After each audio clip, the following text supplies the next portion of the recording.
जय श्री कृष्णा। राधे राधे। आप सभी को पौष महीने की सफला एकादशी की बहुत बहुत शुभकामनाएं। भगवान लक्ष्मी नारायण सभी की मनोकामना पूरी करें। आज इस वीडियो में हम सफला एकादशी के दिन सुनी जाने वाली सभी कहानियां सुनेंगे। सबसे पहले सुन लेते हैं सफला एकादशी व्रत कथा। बोलिए विष्णु भगवान की जय हो, लक्ष्मी माता की जय हो, एकादशी माता की जय हो। सफला एकादशी की पौराणिक कथा के अनुसार एक समय अर्जुन ने प्रसन्न होते हुए भगवान कृष्ण से कहा, हे कमल नयन, मोक्षदा एकादशी व्रत कथा सुनकर मैं तो धन्य हो गया। हे मधुसूदन, अब आप मुझसे पौष मास के कृष्ण पक्ष की एकादशी के बारे में कहें। इस एकादशी का क्या नाम है? इस एकादशी में किस देवता का पूजन होता है? उनके व्रत का क्या विधान है? मुझ पर कृपा करते हुए सारी बातें मुझे विस्तार से बताइए। अर्जुन की जिज्ञासा जानकर भगवान कृष्ण ने कहा, हे कुंती पुत्र, तुम्हारे प्रेम के कारण मैं तुम्हारे प्रश्नों का विस्तार सहित उत्तर देता हूँ। अब तुम पौष महीने के कृष्ण पक्ष की एकादशी का महात्म सुनो। इस एकादशी के द्वारा भगवान विष्णु को शीघ्र ही प्रसन्न किया जा सकता है। पौष मास के कृष्ण पक्ष की एकादशी को सफला एकादशी कहा जाता है। इस एकादशी के आराध्य देव नारायण जी हैं। इस दिन भगवान नारायण का पूजन करना चाहिए। इस दिन श्रीमन नारायण की विधि के अनुसार श्रद्धा पूर्वक पूजा करके व्रत उपवास करना चाहिए। हे पांडुनंदन, इसे सत्य जानो। जिस प्रकार नागों में शेष नाग, पक्षियों में गरुड़, ग्रहों में सूर्य और चंद्र, यज्ञों में अश्वमेघ यज्ञ और देवताओं में भगवान विष्णु श्रेष्ठ हैं, उसी प्रकार सभी व्रतों में एकादशी व्रत को श्रेष्ठ माना जाता है। एकादशी का व्रत करने वाले व्यक्ति भगवान श्री हरि के प्रिय होते हैं। इस एकादशी में नींबू, नारियल, नैवेद्य आदि अर्पण करके भगवान श्री नारायण का पूजन करना चाहिए। मनुष्य को 5000 वर्ष तपस्या करने से जिस पुण्य की प्राप्ति होती है, वही पुण्य श्रद्धा भक्ति पूर्वक रात्रि जागरण सहित सफला एकादशी के उपवास करने से ही प्राप्त हो जाता है। हे अर्जुन, मैं तुमसे सफला एकादशी की कथा को कहता हूँ, ध्यान से सुनो। प्राचीन समय में चंपावती नगरी में महिष्मान नाम के एक राजा राज्य करते थे। उन राजा के 4 पुत्र थे। राजा का सबसे बड़ा पुत्र लुम्पक अत्यंत दुष्ट और महापापी था। वह सदैव पर स्त्री गमन में और वैश्याओं पर अपने पिता का धन व्यय किया करता था। देवता, ब्राह्मण और वैष्णव आदि सुपात्रों की निंदा करता और बहुत प्रसन्न होता। सारी प्रजा उसके कुकर्मों से बहुत दुखी थी, परंतु वह युवराज था। इस कारण सभी चुपचाप उसके अत्याचारों को सहन करते थे। किसी में भी इतना साहस नहीं था कि जाकर कोई राजा से शिकायत ही कर दे। किंतु कहते हैं ना, पाप अधिक समय तक गुप्त नहीं रहता। एक दिन राजा महिष्मान को लुम्पक के कुकर्मों का पता चल ही गया। राजा को बहुत क्रोध आया और उन्होंने लुम्पक को अपने राज्य से निष्कासित कर दिया। पिता द्वारा त्यागते ही लुम्पक को अन्य सभी ने भी त्याग दिया। अब वह सोचने लगा कि मैं क्या करूं और कहाँ जाऊं। उसने सोचा कि मेरे पास जाने के लिए कोई स्थान नहीं, अतः मैं अपने पिता के राज्य में ही रात में चोरी किया करूंगा। बस यही विचार कर वह दिन में तो राज्य से बाहर रहता और रात में अंधेरा हो जाने पर अपने पिता की नगरी में जाता और चोरी करता, अन्य पाप कर्म भी करता। रात्रि में जाकर नगर के निवासियों को मारता और कष्ट देता। वन में रहता तो निर्दोष पशु पक्षियों की हत्या करता और उनका भक्षण करता। किसी किसी रात्रि में जब वह नगर में चोरी आदि करते पकड़ा भी जाता, तो राजा के पहरेदार उसे राजा का बेटा जानकर छोड़ देते। कहते हैं ना, कभी कभी अज्ञानतावश प्राणी ईश्वर की कृपा के पात्र बन जाते हैं। बस ऐसा ही कुछ लुम्पक के साथ भी हुआ। जिस वन में वह रहता था, वह वन भगवान का बहुत प्रिय वन था। उस वन में एक प्राचीन पीपल का पेड़ था। उस वन को सभी लोग देवताओं का क्रीड़ा स्थल मानते थे। वन में उसी पीपल के पेड़ के नीचे वह महापापी लुम्पक भी रहता था। कुछ दिन बीते तो पौष मास के कृष्ण पक्ष की एकादशी आने वाली थी। दशमी के दिन वस्त्रहीन होने के कारण लुम्पक तेज ठंड से मूर्छित हो गया। ठंड के कारण रात भर सो भी नहीं सका, उसके हाथ पैर अकड़ गए। वो रात उसने बहुत कठिनता से व्यतीत की। सूर्योदय हो गया, लेकिन उसकी मूर्छा भंग नहीं हुई, वह यो का यो पड़ा रहा। वह सफला एकादशी का ही दिन था। मध्याह्न काल हो गया था, लेकिन उस पापी की मूर्छा नहीं टूटी थी। सूरज के तपने से उसे कुछ गर्मी मिली, तब जाकर उसे होश आया। अपने स्थान से उठा, और किसी प्रकार चलते हुए वन में भोजन की खोज करने लगा। उस दिन वह बहुत कमजोर था, इसीलिए शिकार नहीं कर सकता था। पृथ्वी पर गिरे हुए फलों को लेकर उस पीपल के पेड़ के नीचे आया। तब तक भगवान सूर्य अस्ताचल को प्रस्थान कर गए थे। भूखा होते हुए भी वह उन फलों का सेवन न कर सका, क्योंकि वह तो नित्य जीवों की हत्या करता और उनका मांस खाता था। उसे वे फल जरा भी अच्छे नहीं लगे। उसने उन फलों को पीपल की जड़ के पास ही रख दिया और बड़ा दुखी होकर बोला, हे ईश्वर, ये फल मैं आपको ही समर्पित करता हूँ, आप इन फलों से तृप्त हो। ऐसा कहकर जोर जोर से रोने लगा। उस रात में उसे भूख और ठंड के कारण निद्रा नहीं आई। सारी रात रोता रहा। इस प्रकार उस महापापी से अज्ञानतावश ही एकादशी का व्रत हो गया। उस महापापी के इस व्रत से और रात्रि जागरण से भगवान श्री हरि बहुत प्रसन्न हुए और उसके सभी पाप नष्ट हो गए। प्रातःकाल हुआ तो अनेक सुंदर सुंदर वस्तुओं से सुसज्जित एक दिव्य रथ वहां पर आया और लुम्पक के सामने खड़ा हो गया। उसी समय आकाशवाणी हुई, हे युवराज, भगवान नारायण की कृपा से तुम्हारे सभी पाप नष्ट हो गए हैं। अब तुम अपने पिता के पास जाओ और राज्य प्राप्त करो। आकाशवाणी को सुनकर लुम्पक को बड़ी प्रसन्नता हुई और वह हाथ जोड़कर बोला, हे प्रभु, आपकी जय हो। ऐसा कहकर उसने सुंदर वस्त्र पहने और उसके बाद अपने पिता के पास गया। पिता के पास जाकर उसने संपूर्ण बात अपने पिता को बताई। पुत्र के मुख से सारा वृतांत जानकर उसके पिता ने समस्त राज्य अपने पुत्र को सौंप दिया और खुद तपस्या करने वन को चला गया। उसके बाद लुम्पक ने शास्त्रानुसार राज्य किया। उसकी स्त्री और पुत्र आदि भी भगवान श्री विष्णु के परम भक्त बन गए। वृद्धावस्था आने पर वह भी अपने पुत्र को राज्य देकर भगवान का भजन करने वन में चला गया और अंत में उसने परम पद को प्राप्त किया।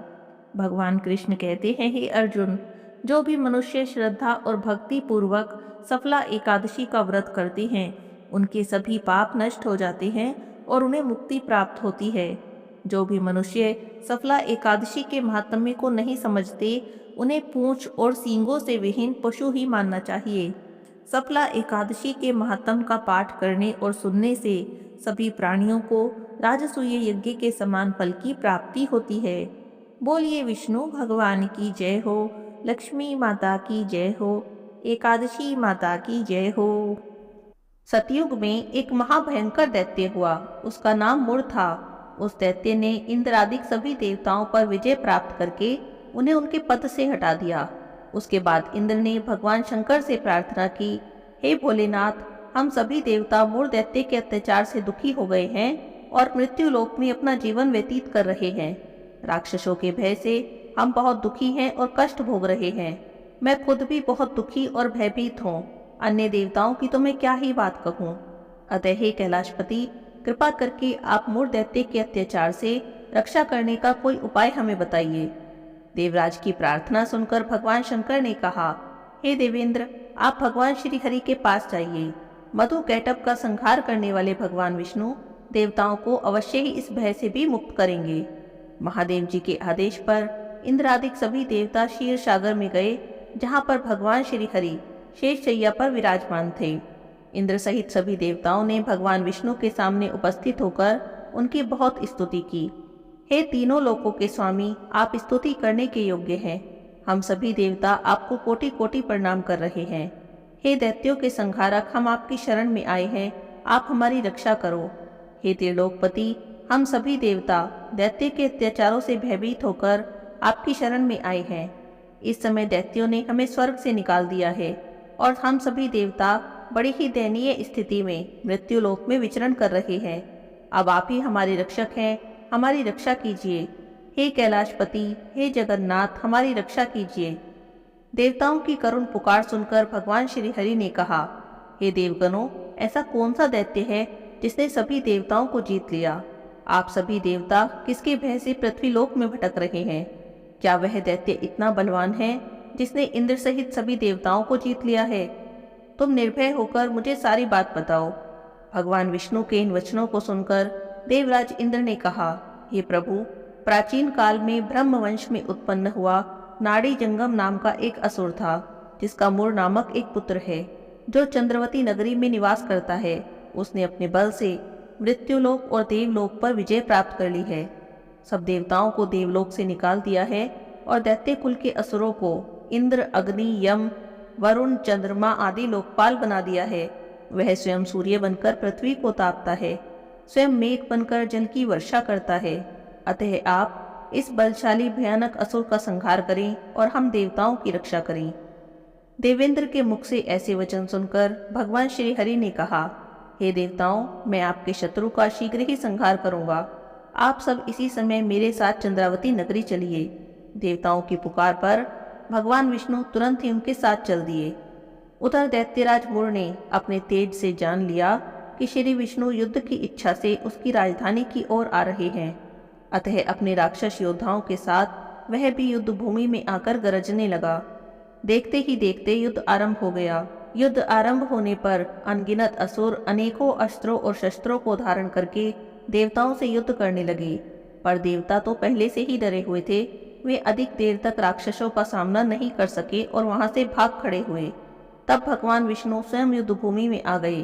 दैत्य पहले से भी अधिक उत्साह में भरकर भगवान विष्णु से युद्ध करने लगे। वे अपने अस्त्रों और शस्त्रों से उन पर भयंकर प्रहार करने लगे। दैत्यों के आक्रमणों को श्री विष्णु अपने चक्र और गदा के प्रहारों से नष्ट करने लगे। इस युद्ध में अनेकों दैत्य सदा के लिए मृत्यु की गोद में समा गए। परंतु दैत्यराज मुर अभी भी भगवान के साथ युद्ध कर रहा था। उसका तो जैसे बाल भी बांका नहीं हुआ था। वह बिना डरे युद्ध करता रहा। भगवान विष्णु मुर को मारने के लिए जिन जिन अस्त्रों शस्त्रों का प्रयोग करते, वे सभी उसके तेज से नष्ट हो जाते और उस पर पुष्पों के समान गिरते। अनेकों अस्त्रों और शस्त्रों का प्रयोग करने पर भी भगवान विष्णु उससे नहीं जीत सके। तब वे आपस में मल्ल युद्ध करने लगे। भगवान श्री हरि उस असुर से देवताओं के लिए हजारों वर्षों तक युद्ध करते रहे, पर उस असुर से विजयी न हो सके। अंत में भगवान विष्णु शांत होकर विश्राम करने की इच्छा से बद्रिकाश्रम स्थित 38 कोस लंबी एक द्वार वाली हेमवती नाम की गुफा में प्रवेश कर गए। उस गुफा में प्रभु ने शयन किया। भगवान विष्णु के पीछे पीछे वह दैत्य भी गुफा में चला आया। भगवान श्री हरि को सोता देखकर वह उन्हें मारने को तैयार हो गया। वह सोच रहा था कि आज मैं अपने चिरशत्रु का अंत करके सदा सर्वदा के लिए निष्कंटक हो जाऊंगा। परंतु उसकी यह इच्छा पूरी न हो सकी, क्योंकि उसी समय भगवान विष्णु की देह से दिव्य वस्त्र धारण किए एक अत्यंत मोहिनी कन्या उत्पन्न हुई और राक्षस को ललकार कर उससे युद्ध करने लगी। उस कन्या को देखकर राक्षस को घोर आश्चर्य हुआ और वह सोचने लगा, ऐसी दिव्य कन्या कहाँ से उत्पन्न हुई। उसके बाद वह असुर उस कन्या से निरंतर युद्ध करता रहा। कुछ समय व्यतीत होने पर उस कन्या ने क्रोध में आकर उसके अस्त्रों और शस्त्रों के टुकड़े टुकड़े कर दिए, उसका रथ भी तोड़ दिया। अब तो दैत्य को बड़ा क्रोध आया। सारी मर्यादाएं भंग करके वह कन्या से मल्ल युद्ध करने लगा। उस तेजस्वी कन्या ने उस राक्षस को एक प्रहार से मूर्छित कर दिया और उसकी मूर्छा टूटने से पहले ही उसका शीश काटकर धड़ से अलग कर दिया। सिर कटते ही वह असुर पृथ्वी पर गिरकर मृत्यु को प्राप्त हुआ। शेष बचे हुए असुर अपने राजा का ऐसा दुखद अंत देखकर भयभीत होकर पाताल में भाग गए। भगवान विष्णु जब निद्रा से जागे तो उन्होंने असुर को मरा देखा तो उन्हें बहुत आश्चर्य हुआ और वे सोचने लगे, इतने महाबली असुर को किसने मारा है। तब वह तेजस्वी कन्या श्रीहरि से हाथ जोड़कर बोली, हे जगदीश्वर, यह असुर आपको मारने को उद्यत था। तब आपके शरीर से उत्पन्न होकर मैंने ही इस असुर का वध किया है। कन्या की बातों को सुनकर भगवान विष्णु ने कहा, हे देवी, तुमने इस असुर का संहार किया, अतः मैं तुमसे बहुत प्रसन्न हूँ। इस राक्षस का अंत करके तुमने तीनों लोकों के देवताओं के कष्टों को हरा है, इसीलिए मैं तुमसे प्रसन्न हूँ। तुम अपनी इच्छा के अनुसार कोई भी वरदान मांग लो, मैं तुम्हारी प्रत्येक इच्छा को पूर्ण करूँगा। तब भगवान विष्णु के वचनों को सुनकर उस कन्या ने कहा, हे प्रभु, यदि आप मुझ पर प्रसन्न हैं तो मुझे वरदान दें कि जो भी मनुष्य या देव मेरा व्रत करे उसके सभी पाप नष्ट हो जाएं और उसे अंत में स्वर्ग की प्राप्ति हो। मेरे व्रत का आधा फल रात्रि को मिले और उसका आधा फल एक समय भोजन करने वाले को मिले। जो भी श्रद्धा से भक्ति से मेरे व्रत को करें वे निश्चय ही वैकुंठ को प्राप्त करें। जो मनुष्य मेरे व्रत में दिन और रात में एक समय भोजन करे वह धन धान्य से भरपूर रहे। अगर आप मुझ पर प्रसन्न हैं तो मुझे ऐसा वरदान दीजिए। तब भगवान श्री हरि ने कहा, हे देवी, ऐसा ही होगा। मेरे और तुम्हारे भक्त एक ही होंगे। इस संसार में सभी सुखों को भोगकर अंत में प्रसिद्धि को प्राप्त होकर मेरे लोक को प्राप्त करेंगे। हे कल्याणी, तुम एकादशी को प्रकट हुई हो, इसीलिए तुम्हारा नाम भी एकादशी हुआ। जो भी मनुष्य तुम्हारा व्रत करेंगे उनके सभी पाप समूल नष्ट हो जाएंगे। अब तुम मेरे लिए तीज, अष्टमी, नवमी और 14 से भी अधिक प्रिय हो। तुम्हारे व्रत का फल सब तीर्थों के फल से महान होगा, यह मेरा अकाठ्य कथन है। और इतना कहकर भगवान श्री हरि वहीं से अंतर्ध्यान हो गए। एकादशी व्रत में एकादशी माता की इस कथा को जो कोई भी सुनता है उसके सभी पाप नष्ट हो जाते हैं और उसे अपने एकादशी व्रत का पूर्ण फल प्राप्त होता है। बोलिए एकादशी माता की जय हो। अब सुनते हैं तुलसी माता की कहानी। बोलिए तुलसी माता की जय हो। बहुत समय पहले की बात है। किसी गांव में एक बुढ़िया माई रहती थी। बुढ़िया माई भगवान विष्णु की भक्त थी। रोज भगवान विष्णु के मंदिर में जाती और पूजा करती। मंदिर से आते समय तुलसी देवी की पूजा करती। तुलसी देवी के बिड़वे को सींचती, पूजा करती, परिक्रमा करती, वहां पर साफ सफाई करती। ये उसका रोज का नियम था। अपनी पूजा पाठ समाप्त करके जब घर को आती तो तुलसी माता से प्रार्थना करती, हे तुलसी माता, मैं तेरा बिड़वा सींचती हूँ, तू मुझे बहू दे। हे तुलसी माता, सत की दाता, मैं बिड़वा सींचू तेरा, तू कर निस्तारा मेरा। हे तुलसी माता, अड़ुआ दे, कड़ुआ दे, पीताम्बर की धोती दे, मीठा मीठा घास दे, वैकुंठ का वास दे, चटके की चाल दे, पटके की मौत दे, झालर की झनकार दे, दाल भात का जिम्मन दे, एकादशी का दिन दे और कृष्ण का कांधा दे। ऐसी प्रार्थना बुढ़िया माई रोज करती। बुढ़िया माई की प्रार्थना सुनकर तुलसी माता सूखने लगी। भगवान ने देखा तो उन्हें बड़ी चिंता हुई। उन्होंने तुलसी माता से पूछा, हे देवी, क्या बात है? तुम्हारे पास तो इतनी औरतें आती हैं, तुम्हारी पूजा करती हैं, गाती हैं, बजाती हैं। तुम्हें तो खुश रहना चाहिए, हरी भरी होना चाहिए, तुम सूखती जा रही हो। तब तुलसी माता बोली, हे भगवान, बस मेरे मन की मत पूछो। तब भगवान हंसकर बोले कि देवी, मैं नहीं पूछूंगा तो कौन पूछेगा? बताइए आपको क्या समस्या है? तब तुलसी माता बोली, हे भगवान, आप जो कह रहे हैं वो सब सच है। मेरे पास इतनी औरतें आती हैं, मेरी पूजा करती हैं, गाती बजाती हैं, मेरा तो मन लगा रहता है। लेकिन एक बुढ़िया माई आती है, रोज मेरी पूजा करती है, परिक्रमा करती है और फिर प्रार्थना करती है, हे तुलसी माता, मैं तेरा बिड़वा सींचती हूँ, तुम मुझे बहू दो। तुलसी माता, सत की दाता, मैं बिड़वा सींचू तेरा, तू कर निस्तारा मेरा। तुलसी माता, अड़ुआ दे, गड़ुआ दे, पीताम्बर की धोती दे, मीठा मीठा घास दे, वैकुंठ का वास दे, चटके की चाल दे, पटके की मौत दे, झालर की झनकार दे, दाल भात का जिम्मन दे, एकादशी का दिन दे और कृष्ण का कांधा दे। हे भगवान, मैं उसे सब कुछ दे दूंगी, उसकी सारी मनोकामना पूरी करूंगी, लेकिन आप कृष्ण जी का कांधा कहाँ से दूंगी? तब भगवान बोले, हे तुलसी देवी, बस इतनी सी बात है, आप चिंता मत करो। जब बुढ़िया माई की मृत्यु होगी तो मैं उसे अपने आप कांधा देने आ जाऊंगा। तो तुलसी माता ने कहा, सोच लीजिए भगवान, आप वचन दे रहे हैं। तब भगवान हंसकर बोले, हाँ हाँ देवी, मैं वचन देता हूँ, मैं जरूर आऊंगा। धीरे धीरे समय बीता और बुढ़िया माई हर दिन भगवान विष्णु के मंदिर में जाती और तुलसी माता की पूजा करती और प्रार्थना करके घर आ जाती। एक दिन की बात है, एकादशी का दिन था। बुढ़िया माई तुलसी माता की पूजा प्रार्थना करके अपने घर को आ रही थी तो आते समय उसे ठोकर लग गई। ठोकर खाकर गिर पड़ी। गिरते ही बुढ़िया माई के तो प्राण निकल गए और उसकी मृत्यु हो गई। बुढ़िया माई को गिरते देखा तो सभी लोग बुढ़िया माई को उठाने आए, लेकिन पतले दुबले शरीर की बुढ़िया माई इतनी भारी हो गई कि 4-5 लोग मिलकर भी उन्हें नहीं उठा सके। अब लोगों को तो बातें बनाने का बहाना चाहिए। सभी लोग आपस में निर्जा चर्चा करने लगे। बुढ़िया माई तो बड़ी संस्कारी थी, रोज पूजा पाठ करती थी, पर लगता है पूजा पाठ भी पापी मन से करती थी, तभी तो मरते ही इतनी भारी हो गई है कि किसी से उठाए भी नहीं उठ रही। और ऐसी निर्जा चर्चा पूरे गांव में होने लगी। तुलसी माता ने सुना तो उन्हें बड़ा ही दुख हुआ, क्योंकि बुढ़िया माई तो बड़ी नेक थी, पूजा पाठ करती थी। बुढ़िया माई के बारे में लोग उल्टी सीधी बातें करने लगे तो तुलसी माता को बड़ा दुख हुआ। उन्होंने भगवान कृष्ण को याद किया, हे भगवान, आपका वचन पूरा करने का समय आ गया। अब तुलसी माता बुलाएं और भगवान कृष्ण न आए, ऐसा तो हो नहीं सकता। भगवान तुरंत ही एक बूढ़े ब्राह्मण का वेश बनाकर आए। भगवान को आया देखा तो तुलसी माता ने भी एक ब्राह्मणी का वेश बना लिया। आकर ब्राह्मण बने भगवान ने सब लोगों से पूछा, क्या बात है, इतनी भीड़ क्यों लगा रखी है। तब सभी लोग कहने लगे कि एक बुढ़िया मर गई है, बहुत पापनी थी, इसीलिए इतनी भारी हो गई है कि किसी से उठाए नहीं उठ रही। अब देखो, पंडित ज्योतिषी बुलवाए हैं, वे आएंगे तो जो कहेंगे वैसा करेंगे। तो भगवान बोले, भाई थोड़ी बहुत पंडिताई तो मैं भी कर लेता हूँ, लाओ मैं देखूं जरा क्या बात है। ऐसा कहकर ब्राह्मण बने भगवान बुढ़िया माई के पास गए। जाकर बुढ़िया माई के कान में बोले, ले बुढ़िया माई, तू भी अपने मन की कर ले।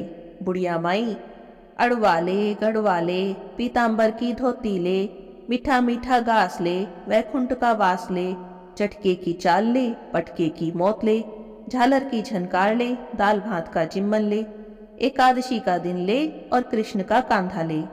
भगवान का इतना कहना था कि बुढ़िया माई तो फूलों से हल्की हो गई। भगवान बुढ़िया माई को अपने कंधे पर ले गए, बुढ़िया माई की मुक्ति हो गई।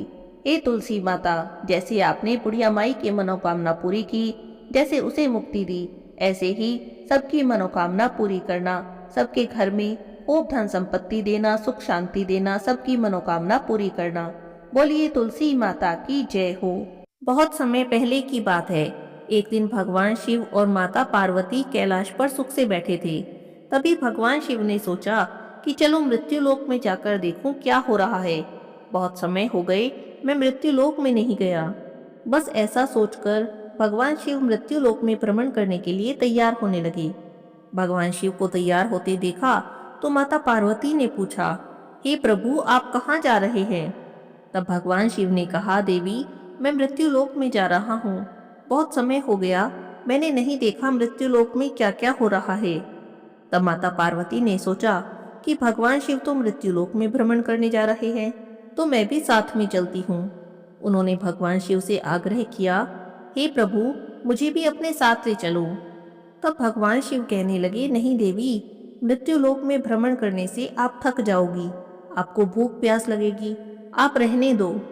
लेकिन माता पार्वती तो जिद पर अड़ी थी। उन्होंने कहा, नहीं प्रभु, मैं ना थकूंगी और ना ही मुझे भूख प्यास लगेगी, आप मुझे अपने साथ ही ले चलो। अब माता पार्वती की जिद के आगे भगवान शिव को झुकना पड़ा। वे माता पार्वती को साथ लेकर मृत्युलोक में आ गए। अभी थोड़ी ही दूर चले थे कि माता पार्वती को तो थकान होने लगी, उन्हें भूख प्यास लगने लगी। वे तो एक पेड़ के नीचे बैठ गई और भगवान शिव से बोली, हे प्रभु, मैं तो अब आगे नहीं चल सकती, मैं बहुत थक गई हूँ और मुझे भूख प्यास भी लगी है। तो भगवान शिव कहने लगे, देवी, मैंने तो आपसे पहले ही कहा था कि आप मत चलो, लेकिन आप नहीं मानी। अब क्या कर सकते थे। भगवान शिव और माता पार्वती भोजन की तलाश में थोड़ा और आगे चले। भगवान शिव और माता पार्वती ने जोगी और जोगन का भेष बना रखा था। उन्होंने एक गांव में जाकर एक दरवाजे पर आवाज लगाई। वह घर उस गांव के साहूकार का था। अंदर से एक महिला ने दरवाजा खोला और पूछने लगी, क्या बात है, क्यों शोर मचा रही हो? तब भगवान शिव, जो कि जोगी के भेष में थे, कहने लगे, हे माता, हमारी पार्वती जी को बहुत भूख प्यास लगी है, इन्हें तो खीर खांड का भोजन चाहिए। अब वह महिला बहुत क्रोधित हो गई और कहने लगी, अगर तुम दोनों को खीर खांड का भोजन चाहिए था तो कुछ काम क्यों नहीं करते? देखने में तो हट्टे कट्टे लगते हो, ऐसे भीख मांगते तुम्हें शर्म नहीं आती? जाओ यहाँ से, मेरे घर में कुछ नहीं है। और इतना कहकर उसने भगवान शिव और माता पार्वती के सामने ही दरवाजा बंद कर दिया। भगवान शिव और माता पार्वती वहां से चल दिए।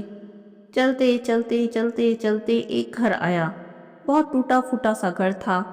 तो भगवान शिव ने सोचा कि आवाज लगाऊं। फिर सोचने लगे, जब इतने बड़े घर से कुछ नहीं मिला तो इस छोटे से और टूटे फूटे घर से क्या मिलेगा। यह सोचकर आगे चलने लगे। अंदर से एक बुढ़िया माई खिड़की से बैठी बैठी देख रही थी। उसने दोनों को रोक लिया और पूछने लगी, क्या बात है? तो भगवान शिव बोले कि माता, हमारी पार्वती जी को भूख प्यास लगी है, इन्हें खीर खांड का भोजन चाहिए, लेकिन कहीं से भी भोजन की व्यवस्था नहीं हुई। तो बुढ़िया माई कहने लगी कि आप अंदर आओ महाराज। दोनों को आदर के साथ अंदर ले गई। उसने आसन देकर दोनों को बिठा दिया, पानी पिला दिया और कहने लगी कि आप थोड़ी देर यहीं बैठो, आराम करो, मैं आपके लिए भोजन की व्यवस्था करती हूँ। और इतना कहकर वो तो परात और भिगोना लेके चल दी। भगवान शिव ने बुढ़िया माई को रोका और पूछा, बुढ़िया माई कहाँ जा रही हो? तो बुढ़िया माई कहने लगी कि खीर के लिए चावल और खांड लेकर आ रही हूँ, दूध लाती हूँ। तो भगवान शिव बोले कि तुम अंदर जाकर देखो। बुढ़िया माई ने जब अंदर जाकर देखा तो हैरान रह गई। चावलों की परात भरी धरी थी, दूध का भिगोना भरा धरा था। उसने खूब बढ़िया खीर बना ली। खीर बनाकर आई तो भगवान शिव से बोली कि आओ महाराज जीम लो। उसने शिव पार्वती जिमा दिए। अब भगवान शिव और माता पार्वती तो जिम लिए, लेकिन वो खीर तो खत्म ही ना हो।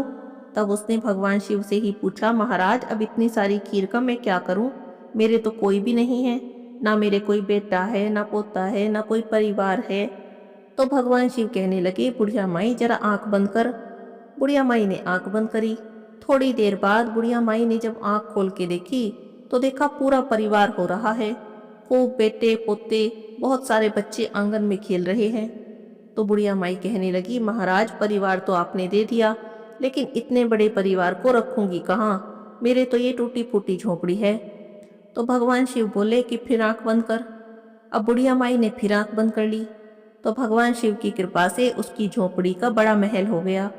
उसने आंख खोल के देखा तो खूब बड़ा महल हो रहा है। तो वो कहने लगी कि महाराज आपने बड़ा महल भी दे दिया, लेकिन परिवार को खिलाऊंगी क्या? मेरे घर में तो खाने को दाने भी नहीं। तो भगवान शिव कहने लगे, बुढ़िया माई एक बार फिर आंख मीच। बुढ़िया माई ने आंख बंद करी तो भगवान शिव की कृपा से उसके घर में अन्न धन के भंडारे भर गए। उसने आंख खोल के देखा तो देखा पूरे महल में धन ही धन हो रहा है। कहीं अन्न के कहीं धन के ढेर लगे पड़े हैं। अब तो बुढ़िया माई बहुत खुश हो गई। उसने सबको खीर जिमा दी। पूरे परिवार ने भर पेट करके खीर खा ली, लेकिन वो खीर फिर भी खत्म नहीं हुई। तब उसने भगवान शिव से पूछा, हे प्रभु ये खीर तो अभी भी खत्म नहीं हुई, अब इसका क्या करूं?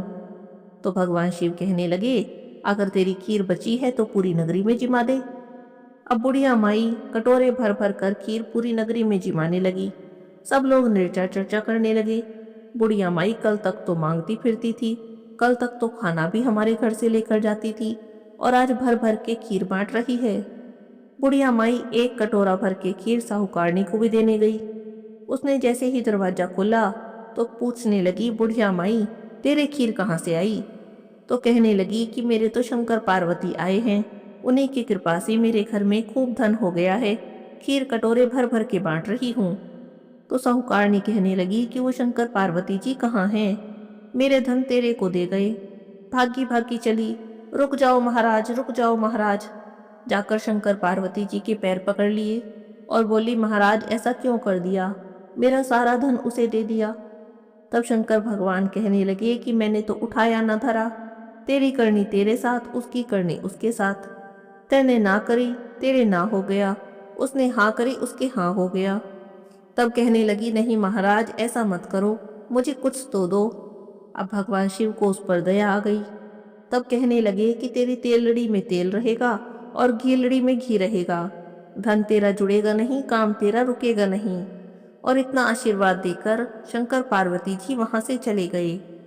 हे शंकर पार्वती जी, जैसे आपने बुढ़िया माई पर दया की, ऐसी ही दया सब पर करना, और जैसे साहूकारनी से रूठे हो ऐसे किसी से भी मत रूठना। बोलिए शंकर पार्वती की जय हो। एक तपसी था और एक लपसी था। तपसी तो भगवान की तपस्या करता और लपसी रोज सवा सेर की लापसी बनाता, भोग लगाता, घंटी बजाता और जीम लेता। एक दिन दोनों में झगड़ा हो गया। तपसी बोला कि मैं बड़ा हूँ। लपसी कहने लगा कि नहीं मैं बड़ा हूँ। तपसी बोला कि मैं रोज भगवान की तपस्या करता हूँ, इसीलिए मैं ही बड़ा हूँ। लपसी बोला कि मैं रोज भगवान को सवा सेर की लापसी का भोग लगाता हूँ, इसीलिए मैं बड़ा हूँ। दोनों आपस में झगड़ रहे थे। नारद जी वहां से गुजरे तो दोनों को झगड़ते देखा। पूछने लगे कि क्यों झगड़ रहे हो? तब दोनों ने अपनी अपनी बात कह दी। नारद जी बोले कि तुम लोग आपस में झगड़ा मत करो, तुम में से कौन बड़ा है इस बात का फैसला मैं कर दूंगा। अगले दिन सुबह सुबह तपसी और लपसी दोनों नहा कर आ रहे थे। नारद जी ने दोनों के रास्ते में सवा सवा करोड़ की अंगूठी रख दी। तपसी ने अंगूठी देखी तो उसने तुरंत उठा ली। इतनी कीमती अंगूठी देखकर उसके मन में लालच आ गया। सोचने लगा कि बड़ी कीमती अंगूठी है, इसे बेचूंगा, बहुत सारे पैसे मिलेंगे। उन पैसों से एक बहुत बड़ा यज्ञ करूंगा और अपने आप को बड़ा साबित कर दूंगा। उधर लपसी ने अंगूठी देखी तो सोचने लगा, अरे किसी की कीमती अंगूठी गिर गई है। लेकिन उसने अंगूठी को हाथ तक नहीं लगाया।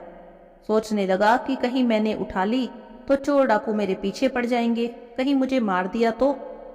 वो तो रोज की तरह सवा सेर की लापसी बनाई, भगवान को भोग लगाया, घंटी बजाई और जीभ लिया। थोड़ी देर में नारद जी वहां पर आए। दोनों कहने लगे कि बताओ नारद जी, हम दोनों में से कौन बड़ा है। तो नारद जी बोले कि दोनों खड़े हो जाओ। दोनों खड़े हो गए। जैसे ही दोनों खड़े हुए, तपसी के पैर के नीचे से अंगूठी निकली जो उसने तपस्या करते टाइम अपने पैर के नीचे छुपा ली थी।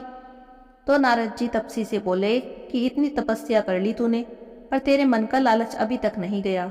जा, अब तुझे तेरी तपस्या का भी कोई फल नहीं मिलेगा। इतना सुनना था कि तपसी तो जोर जोर से रोने लगा। रोते रोते नारद जी के पैरों में गिर गया।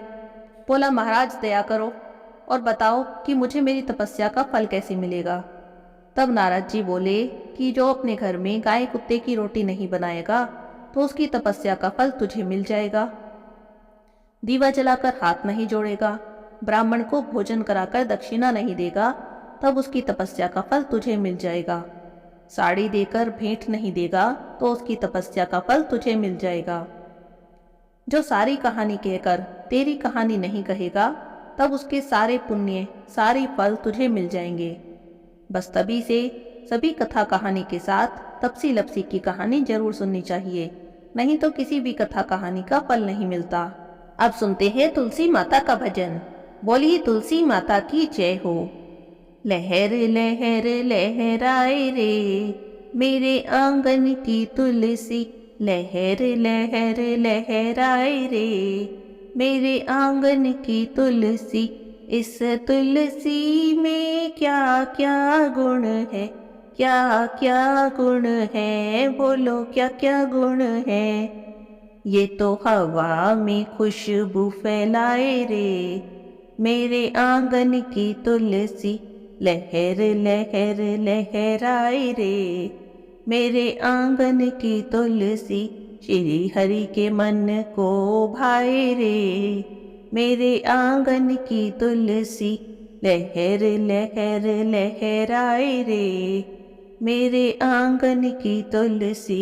इस तुलसी में क्या क्या गुण है, क्या क्या गुण है, बोलो क्या क्या गुण है। ये तो मंदिर की शोभा बढ़ाए रे मेरे आंगन की तुलसी, लहर लहर लहराए रे मेरे आंगन की तुलसी। श्री हरि के मन को भाए रे मेरे आंगन की तुलसी, लहर लहर लहराए रे मेरे आंगन की तुलसी। इस तुलसी में क्या क्या गुण है, क्या क्या गुण है, बोलो क्या क्या गुण है। इस बिन प्रभु भोग न पाए रे मेरे आंगन की तुलसी, बिन तुलसी प्रभु भोग न पाए रे मेरे आंगन की तुलसी। लहर लहर लहराए रे मेरे आंगन की तुलसी। श्री हरि के मन को भाए रे मेरे आंगन की तुलसी। इस तुलसी में क्या क्या गुण है, क्या क्या गुण है, कहो क्या क्या गुण है। ये तो भक्तों के मन को भाए रे मेरे आंगन की तुलसी, लहर लहर लहराए रे मेरे आंगन की तुलसी। श्री हरि के मन को भाए रे मेरे आंगन की तुलसी, लहर लहर लहराए रे मेरे आंगन की तुलसी। बोली तुलसी माता की जय हो।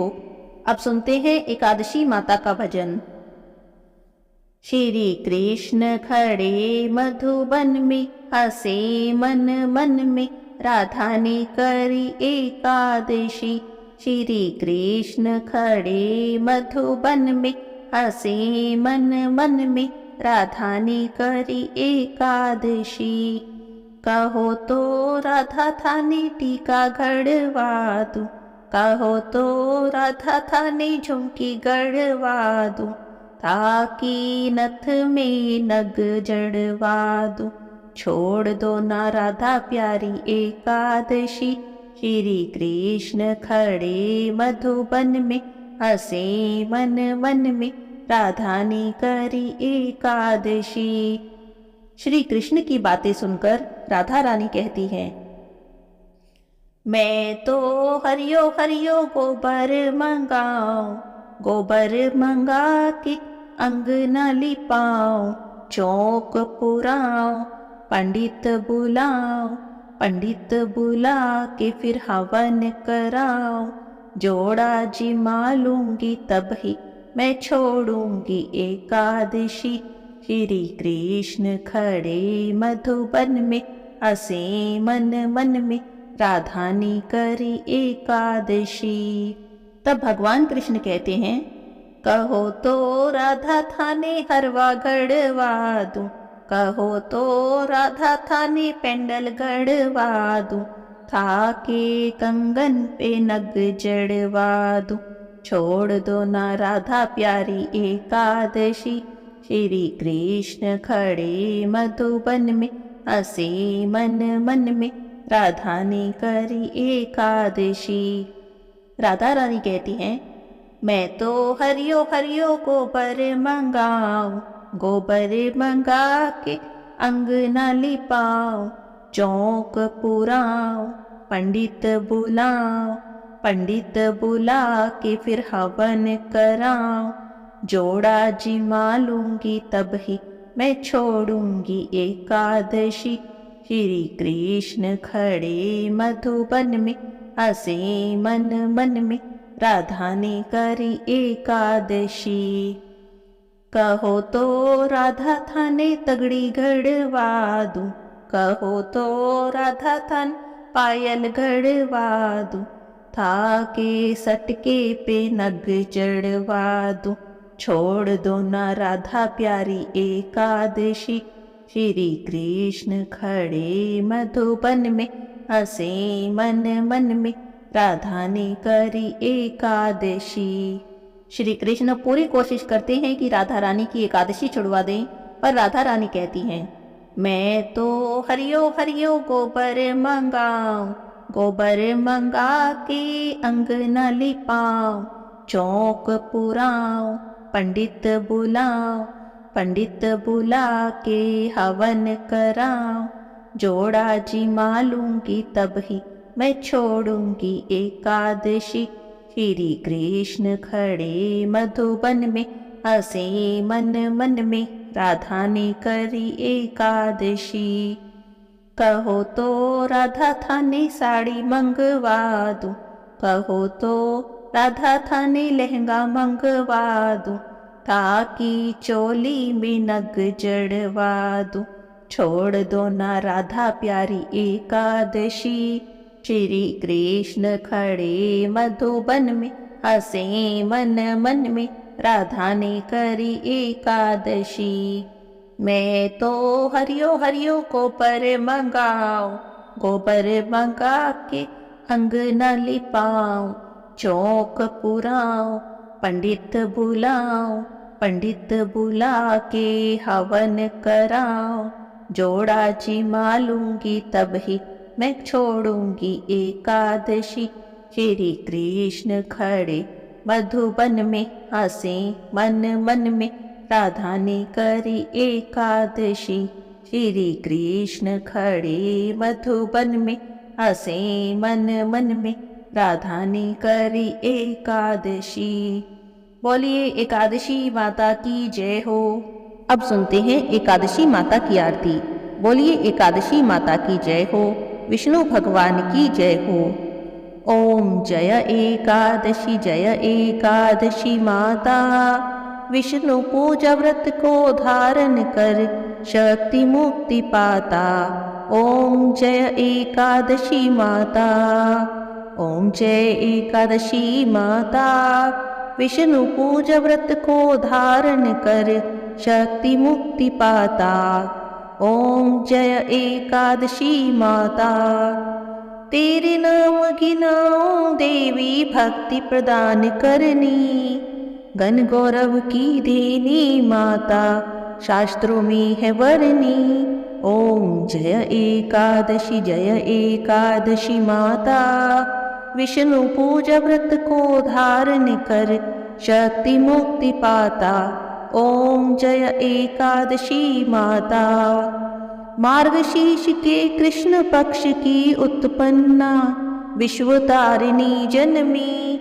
शुक्ल पक्ष में हुई मोक्षदा मुक्तिदाता बन आई। ओम जय एकादशी माता। विष्णु पूजा व्रत को धारण कर शक्ति मुक्ति पाता। ओम जय एकादशी माता। पोष के कृष्ण पक्ष की सफला नामक है। शुक्ल पक्ष में होए पुत्रदा आनंद अधिक रहे। ओम जय एकादशी माता। विष्णु पूज व्रत को धारण कर शक्ति मुक्ति पाता। ओम जय एकादशी माता। नाम षट तिला माघ मास में कृष्ण पक्ष आवे। शुक्ल पक्ष में जया कहावे विजय सदा पावे। ओम जय एकादशी माता। विष्णु पूजा व्रत को धारण कर शक्ति मुक्ति पाता। ओम जय एकादशी माता। विजय फागुन कृष्ण पक्ष में शुक्ला आमलकी। पाप मोचनी कृष्ण पक्ष में चैत्र महाबल की। ओम जय एकादशी माता। विष्णु पूजा व्रत को धारण कर शक्ति मुक्ति पाता। ओम जय एकादशी माता। चैत्र शुक्ल में नाम कामदा धन देने वाली। नाम बरुथनी कृष्ण पक्ष में वैशाख माह वाली। ओम जय एकादशी माता। विष्णु पूजा व्रत को धारण कर शक्ति मुक्ति पाता। ओम जय एकादशी माता। शुक्ल पक्ष में होए मोहिनी अपरा ज्येष्ठ कृष्ण पक्षी। नाम निर्जला सब सुख करनी शुक्ल पक्ष रखी। ओम जय एकादशी माता। विष्णु पूजा व्रत को धारण कर शक्ति मुक्ति पाता। ओम जय एकादशी माता। योगिनी नाम आषाढ़ में जानो कृष्ण पक्ष करनी। देवशयनी नाम कहाओ शुक्ल पक्ष धरनी। ओम जय एकादशी माता।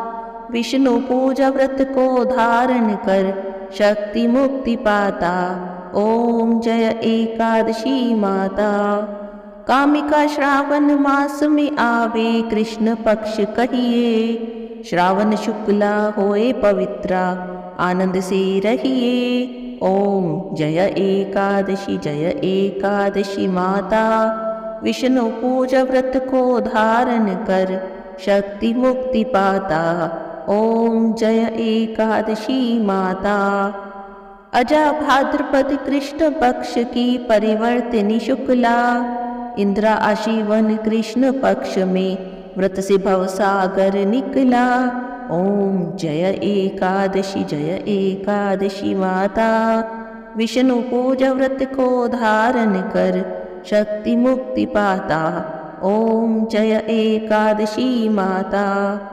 पापांकुशा है शुक्ल पक्ष में आप हरणहारी। रमा मास कार्तिक में आवे सुखदायक भारी। ओम जय एकादशी माता। विष्णु पूजा व्रत को धारण कर शक्ति मुक्ति पाता। ओम जय एकादशी माता। देवोत्थानी शुक्ल पक्ष की दुख नाशक मैया। पावन मास में करो विनती, पार करो नैया। ओम जय एकादशी माता, विष्णु पूजा व्रत को धारण कर शक्ति मुक्ति पाता। ओम जय एकादशी माता। परमा कृष्ण पक्ष में होती जन मंगल करनी, शुक्ल मास में होए पद्मिनी दुख दारिद्र हरनी। ओम जय एकादशी माता, विष्णु पूजा व्रत को धारण कर शक्ति मुक्ति पाता। ओम जय एकादशी माता।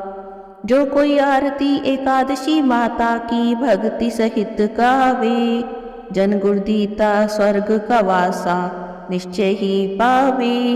ओम जय एकादशी माता, विष्णु पूजा व्रत को धारण कर शक्ति मुक्ति पाता। ओम जय एकादशी माता। बोलिए एकादशी माता की जय हो, विष्णु भगवान की जय हो, लक्ष्मी माता की जय हो। तुलसी महारानी की आरती। तुलसी महारानी नमो नमो, तुलसी महारानी नमो नमो, हरि की पटरानी नमो नमो, तुलसी महारानी नमो नमो। धन तुलसी पूरण तप कीनो, शालिग्राम बनी पटरानी नमो नमो, तुलसी महारानी नमो नमो। जाके पत्र मंजरी कोमल, श्रीपति कमल चरण लपटानी नमो नमो, तुलसी महारानी नमो नमो, हरि की पटरानी नमो नमो। कौन से महीने में बोई रानी तुलसा, कौन से महीने में हुई हरियाली नमो नमो, तुलसी महारानी नमो नमो, हरि की पटरानी नमो नमो। कौन से महीने में हुई तेरी पूजा, कौन से महीने में हुई पटरानी नमो नमो, तुलसी महारानी नमो नमो, हरि की पटरानी नमो नमो। आषाढ़ मास में बोई रानी तुलसा, सावन मास में हुई हरियाली नमो नमो, तुलसी महारानी नमो नमो। कार्तिक मास में हुई तेरी पूजा, मंगसिर मास में हुई पटरानी नमो नमो, तुलसी महारानी नमो नमो, हरि की पटरानी नमो नमो। धूप दीप नैवेद्य आरती, पुष्पन की वर्षा बरसानी नमो नमो, तुलसी महारानी नमो नमो, हरि की पटरानी नमो नमो। 56 भोग 3600 व्यंजन, बिन तुलसी हरि एक न मानी नमो नमो, तुलसी महारानी नमो नमो, हरि की पटरानी नमो नमो। जो तुलसी को सवेरे गाए, श्री कृष्ण के दर्शन पाए नमो नमो, तुलसी महारानी नमो नमो, हरि की पटरानी नमो नमो। जो तुलसी को दोपहर को गाए, खीर खांड के भोग लगाए नमो नमो, तुलसी महारानी नमो नमो, हरि की पटरानी नमो नमो। जो तुलसी को शाम को गाए, श्री कृष्ण की आरती उतारे नमो नमो, तुलसी महारानी नमो नमो, हरि की पटरानी नमो नमो। जो तुलसी को रात में गाए, श्री कृष्ण के चरण दबाए, नमो नमो तुलसी महारानी, नमो नमो हरि की पटरानी, नमो नमो। सभी सखी मैया तेरो यश गावे, भक्ति दान दीजो महारानी, नमो नमो तुलसी महारानी, नमो नमो हरि की पटरानी, नमो नमो तुलसी महारानी, नमो नमो तुलसी महारानी, नमो नमो। बोलिए तुलसी माता की जय हो।